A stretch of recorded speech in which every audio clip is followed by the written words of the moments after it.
නාම සාදුකාරයක් පවත්වමින් මේ උතුම් පින්කම සඳහා Tamanගේ දායකත්වය ලබා දෙන්න අරමුණු කිහිපයක්ම මේ පින්කම හා බැඳී පවතින බව අපි සඳහන් කළා. ඉන් තත් එක් අරමුණක් තමයි අපේ ගෞරවනීය ස්වාමින් වහන්සේගේ ආදරණීය සොහොයුරාගේ දෙමස් පූර්ණ පින්කමත් මේ හා සමගාමීව යෙදී තිබෙනවා. ඔහුට පින් අනුමෝදන් කරවීමත් මේ උතුම් පින්කමේ තවත් එක් අරමුණක් බවට පත් වෙනවා.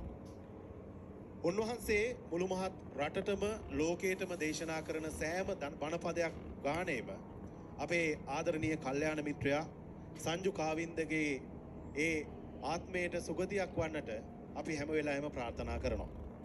දැන් මා ඊ타මත්ම කෙටි කතාවක් කරලා අපේ ගෞරවනීය ස්වාමින් වහන්සේගේ ධර්ම දේශනාව සඳහා ආරාධනා කරනවා. වචන කිහිපයක් මේ වෙලාවේ කිව යුතුයි කියලා මා විශ්වාස කරනවා. ඒ නිසා මේ ධර්ම චාරිකාව උන්වහන්සේගේ ධර්ම චාරිකාවේ ආරම්භය පිළිබඳව උන්වහන්සේගේ කටින් බොහෝ දේ සඳහන් කරලා තියෙනවා, දේශනා කරලා තියෙනවා.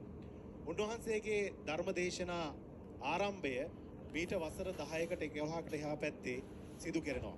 උන්වහන්සේ භික්ෂුන් වහන්සේ නමක් විදිහට ධර්ම දේශනා පවත්වනවා.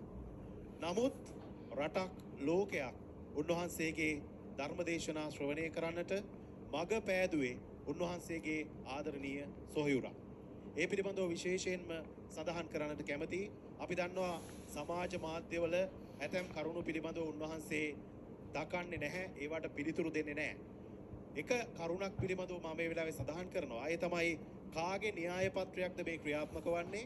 කවුද උන්වහන්සේව මෙතෙන්ට ප්ලාන් කරේ? මේ න්‍යාය පත්‍රය සැබවින්ම උන්වහන්සේගේ සොහොයුරාගේ. උන්වහන්සේ මේ தത്വෙට පත් කළේ උන්වහන්සේගේ සොහොයුරා. ඒ නිසා ඒ පින්කමම ඒ උතුම්ම කටයුත්තම එතුමන්ගේ ආත්මයට, එතුමන්ට ශාන්තියක්වත් වෙන්න, එතුමන්ට සුගතියක්වත් වෙන්න හේතු වේවා කියලා අපි ප්‍රාර්ථනා කරමින් සාදුකාරයක් පවත්වමු මේ වෙලාවේ උන්වහන්සේගේ සොහොයුරා වෙනුවෙන්. දැන් අපි සූදානම් වෙන්නේ දැහැත් පිළිගන්වමින් අපේ ගෞරවනීය ස්වාමින් වහන්සේට ආරාධනා කිරීම.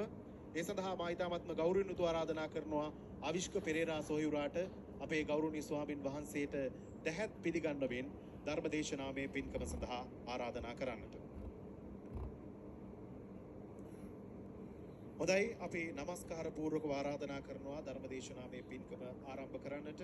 ගුවන්විදුලි හා රූපවාහිනී ධර්මදේශක නිකවැරටිය සමදරා පිටිය ශ්‍රී පාලිත පිරිවෙන් පරිවේනාධිපති ඓතිහාසික ගණේවැව පුරාණ රජමහා විහාරාධිකාරී ශ්‍රාෂ්ට්‍රපති අපේ කත්නෝරුවේ සිරිධම්ම ස්වාමින් වහන්සේට අවසරයි අපේ ආමතුරු.